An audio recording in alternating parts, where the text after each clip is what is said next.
오늘 함께 나누실 하나님의 말씀 누가복음 18장 15절에서 17절까지의 말씀입니다.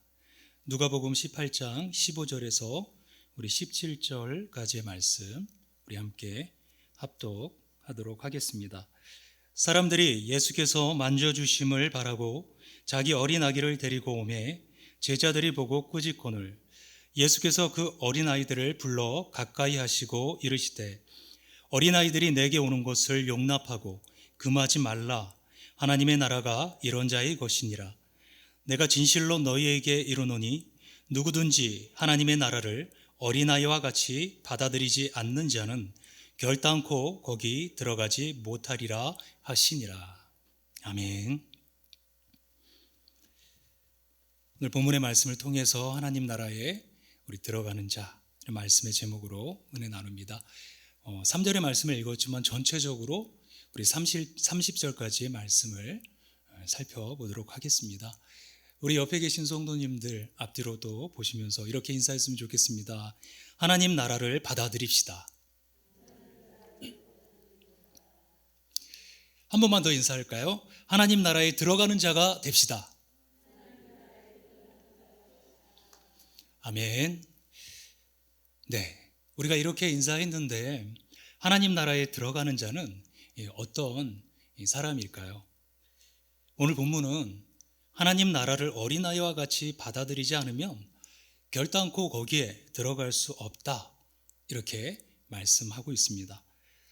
우리가 이 말씀을 보면은 우리는 아이들처럼 정말 순수하고 천진난만해야 천국에 갈 수 있다는 식으로 이 말씀을 받아들이기가 쉽습니다.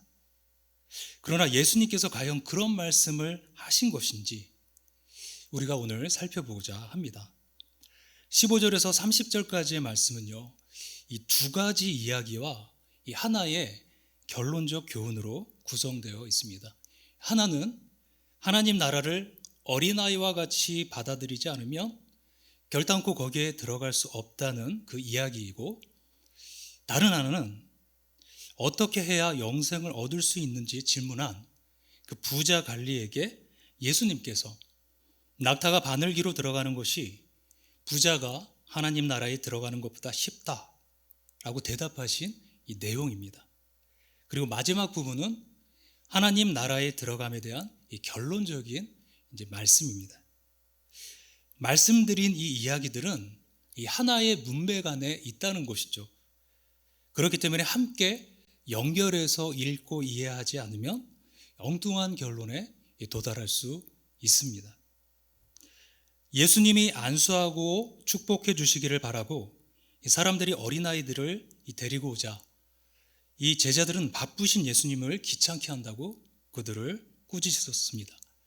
그러자 예수님은 어린아이들이 내게 오는 것을 금하지 말라 하면서 하나님 나라가 이런 자의 것이고 어린아이와 같이 하나님 나라를 받아들이지 않는 자는 그곳에 들어가지 못한다, 이렇게 말씀하십니다. 우리가 잘 아는 말씀입니다. 그런데 이게 어떤 의미일까요? 어린아이처럼 순수하게 받아들이지 않고 천진난만하게 믿지 않으면 하나님 나라에 들어가지 못한다는 뜻일까요? 이걸 정확히 이해하려면 16절과 17절에 이 어린아이가 어떤 의미인지를 확인해야 합니다. 16절을 잘 보면 어린아이들이라는 말이 두 번 등장하고 있습니다. 여기서 첫 번째 어린아이와 두 번째 어린아이는 이 원어상 다른 의미를 갖습니다. 첫 번째 어린아이는 어린이가 아니라 유아를 말합니다. 15절에 쓰였던 어린 아기라는 단어와 같이 젖먹이를 의미하는 이 브레페라는 말입니다. 그러니까 하나님 나라가 이런 자의 것이다 라고 할 때 이런 자란 천진난만한 모습이라기보다는 철저하게 의존적인 모습을 갖는 젖먹이의 모습이다 라는 것입니다. 다시 말해서 하나님 나라는 전적으로 의탁하는 자세가 아니고는 들어갈 수 없다, 이렇게 말씀하시는 것입니다. 우리가 뭔가를 해서 들어가는 것이 아니라는 말씀이죠. 그래서 앞에서 주님은 우리에게 바리새인의 기도 대신에 하나님 우리를 불쌍히 여기소서라는 세리의 기도를 가르쳐 주신 것입니다. 두 번째 어린아이의 의미는 이 유아가 아니라 우리가 생각하는 어린이입니다. 이 의미가 17절까지 이어져서 설명이 됩니다. 내가 진실로 너에게 이르노니 누구든지 하나님의 나라를 어린아이와 같이 받아들이지 않는 자는 결단코 거기 들어가지 못하리라 하시니라. 이 지금 상황은 제자들이 어린아이를 받아들이지 않고 꾸짖는 상황입니다. 당시 고대 근동에서 어린아이들은 지금처럼 사랑받는 그런 존재가 아니라 보잘것없는 존재에 불과했습니다.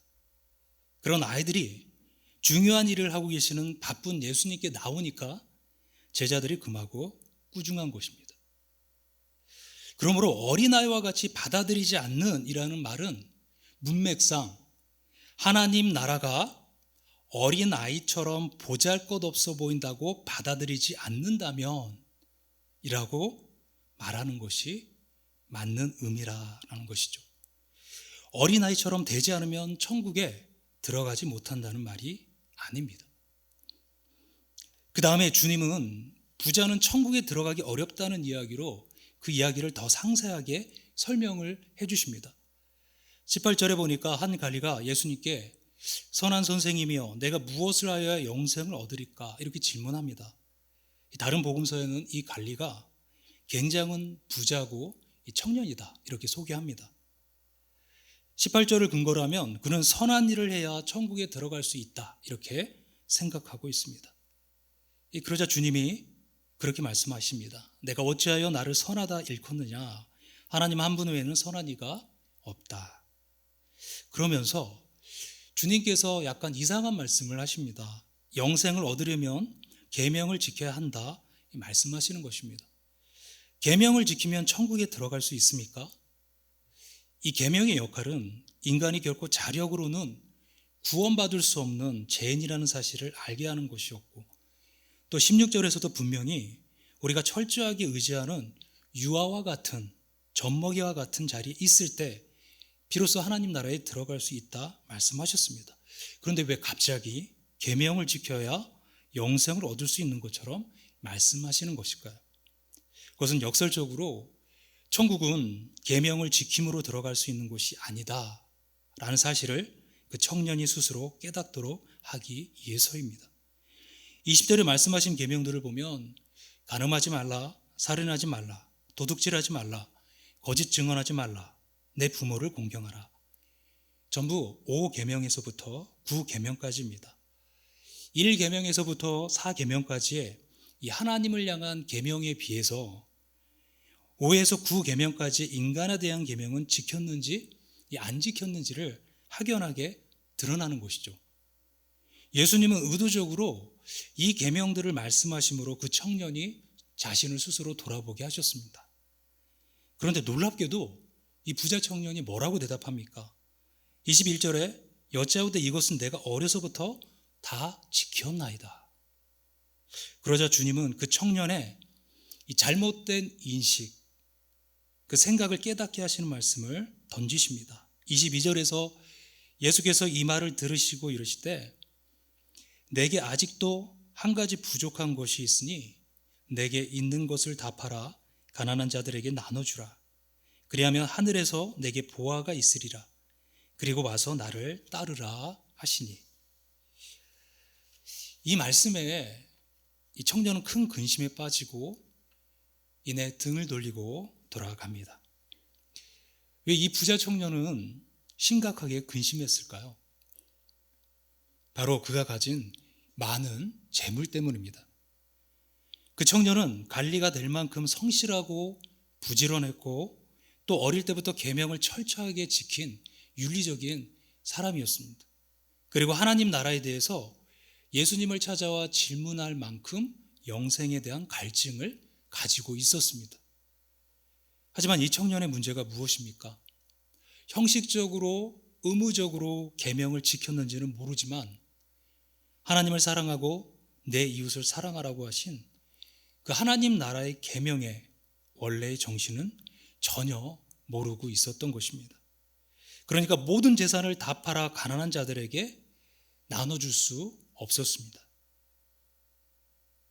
그가 심히 근심한 이유를 한마디로 말한다면 자신이 가진 재물에 비해서 하나님 나라가 보잘것없어 보였기 때문입니다. 하나님 나라의 가치를 볼 수 없도록 그 청년의 눈을 가리고 있었던 것이 무엇인가요? 바로 재물입니다. 그래서 주님은 24절에서 25절 재물이 있는 자는 하나님 나라에 들어가기가 얼마나 어려운지 낙타가 바늘기로 들어가는 것이 부자가 하나님 나라에 들어가는 것보다 쉬우니라 이렇게 말씀하셨습니다. 여러분, 이 말씀이 부자는 무조건 천국에 못 들어간다는 말씀일까요? 아니죠. 이 말씀은 일반적인 원리를 말씀하신 것이 아닙니다. 왜냐하면 제자 마태는 예수님을 따랐지만 재산이 있었고 삭개오도 자기 재산의 반만을 팔아 가난한 자들에게 주겠다고 했을 뿐인데 그들에게 구원이 임했다는 것입니다. 그러니까 재물이 많으면 구원받지 못한다는 것은 일반적인 원리가 아니라는 것이죠.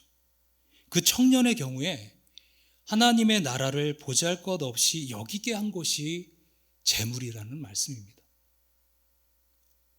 우리에게 많은 재물이 없다면 천국 가는 문제에 대해서 안심해도 될까요? 아니라는 것이죠. 우리 인생 가운데 하나님 나라를 보잘것없는 것으로 여기게 하는 것들이 내 속에 많다는 것을 바로 보아야 합니다. 이 부자 청년과 같이 우리 안에도 귀하게 여기는 또 다른 재물들이 있을 수 있습니다. 우리 속에 하나님 나라를 보잘것없는 것으로 여기게 하는 것이 무엇입니까? 철저하게 하나님을 의지하지 못하도록 만드는 것이 무엇입니까? 그것은 우리의 혈기와 체면, 알량한 자존심일 수 있습니다. 다른 건 다 참아도 이건 절대 못 참아 하는 것이 바로 하나님 나라를 보잘것없는 것으로 만드는 것입니다. 때로는 자기 정당성일 수 있습니다. 누가 봐도 내가 옳다. 그래서 그 사람을 용서할 수 없다. 그것도 사실 하나님의 나라를 보잘것없게 만드는 것입니다. 하나님 나라의 가치를 덜 중요하게 여기게 만드는 것이 무엇인지 우리는 스스로 깨달아야 합니다. 그래서 주님은 우리에게 말씀하시는 것입니다. 우리는 그런 주님 앞에서 심히 근심하는 시간을 가져야 한다는 것입니다. 왜냐하면 하나님 나라를 보잘것없는 것으로 여기는 자는 결단코 하나님 나라에 들어갈 수 없기 때문입니다. 그러자 듣는 자들이 뭐라고 말합니까? 26절을 보면 그런즉 누가 구원을 얻을 수 있나이까? 요즘은 재물에 대한 개념이 좀 다르지만 당시 재물은 하나님을 잘 믿는 대가로 주신 축복의 상징이었습니다. 그러니까 부자는 믿음이 좋은 자인데 그런 부자가 천국에 못 들어가면 과연 누가 들어가겠는가? 이 말인 것입니다. 그러자 주님은 27절에 아주 중요한 말씀을 하십니다. 이르시되 무릇 사람이 할 수 없는 것을 하나님은 하실 수 있느니라. 사람으로서는 결코 불가능하지만 하나님께는 가능하다라는 것입니다. 이 말은 하나님의 나라는 인간의 노력으로 들어가는 것이 아니라 주께 나왔던 젖먹이처럼 오직 전적 의탁의 자세로 하나님을 의지하는 자만 들어간다는 말씀입니다. 그때 베드로가 보옵소서 우리가 우리의 것을 다 버리고 주를 따랐나이다 이렇게 말하자 주님께서 말씀하십니다. 이르시되 내가 진실로 너에게 이르노니 하나님의 나라를 위하여 집이나 아내나 형제나 부모나 자녀를 버린 자는 현세의 여러 배를 받고 내세의 영생을 받지 못할 자가 없느니라. 이렇게 어려운 말씀을 하십니다. 이 말씀은 우리가 가족까지 버려야 천국에 들어갈 수 있다는 말씀일까요? 주님은 지금 부자 청년과 제자들을 비교하고 계십니다. 여기서 버리다라는 단어는 말 그대로 버리는 것 또는 폐기 처분하다라는 말이 아니라 자신으로부터 떠나보내다라는 뜻입니다. 여기서 집이나 아내나 형제나 부모나 자녀란 인생에서 우리가 가장 중요하게 여기는 것을 의미합니다. 그러니까 형제나 부모를 버리라는 말은 내 인생의 가장 중요한 것을 폐기 처분하라는 말이 아니라 그것들이 내 인생의 가장 높은 자리에 있지 못하도록 폐위시키라는 말입니다. 그리고 그 자리에 하나님의 나라를 두라는 것이죠. 그런 사람에게 현세의 여러 배, 그러니까 혈연적 가족 관계가 아니라 예수님을 믿음으로 이루어진 더 많은 지체들과 가족을 얻는 복과 내세의 영생이 주어진다는 것입니다. 오늘 주님은 하나님 나라를 어린아이와 같이 받아들이라 말씀합니다. 첫 번째로 이 말은 젖먹는 유아와 같이 철저하게 의존적인 자세로 우리가 하나님 앞에 나아가야 한다는 것입니다.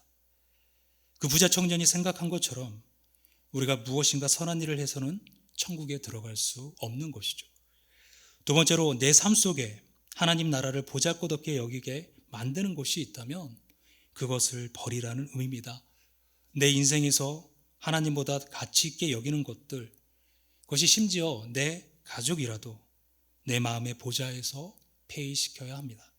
그 자리에 하나님의 나라를 두어야 하는 것입니다. 이럴 때 하나님께서 우리에게 현세와 내세의 축복을 약속하십니다. 이것이 바로 어린아이와 같이 하나님 나라를 받아들이는 것입니다. 이런 삶을 사는 저와 우리 모든 성도님들이 되시기를 주님의 이름으로 축복합니다. 하나님만 의지하기를 원합니다. 그리고 복음보다 하나님 나라보다 우선시하고 있는 것들을 내려놓고 하나님 앞에 바르게 서가는 저와 우리 모든 성도님들 되시기를 다시 한번 주님의 이름으로 축원합니다. 함께 기도하겠습니다. 살아계신 하나님 아버지 감사합니다. 우리를 주님의 자녀로 부르시고 하나님 나라의 기업을 받게 하시니 감사를 드립니다. 이 땅을 살아갈 때에 우리가 주님 앞에 젖먹이와 같이 전적으로 주님을 의뢰하며 의존하게 하시고 특별히 우리가 하나님의 나라보다 더 가치 있게 여기는 것들을 내 자리에 가장 높은 곳에 두지 아니하고 이제는 나의 가장 높은 그 자리에 하나님의 나라를 두는 믿음의 자녀들 모두 되게 하여 주시옵소서. 주님 앞에 우리 모두를 의탁드리며 거룩하신 우리 주 예수님의 이름으로 기도합니다. 아멘.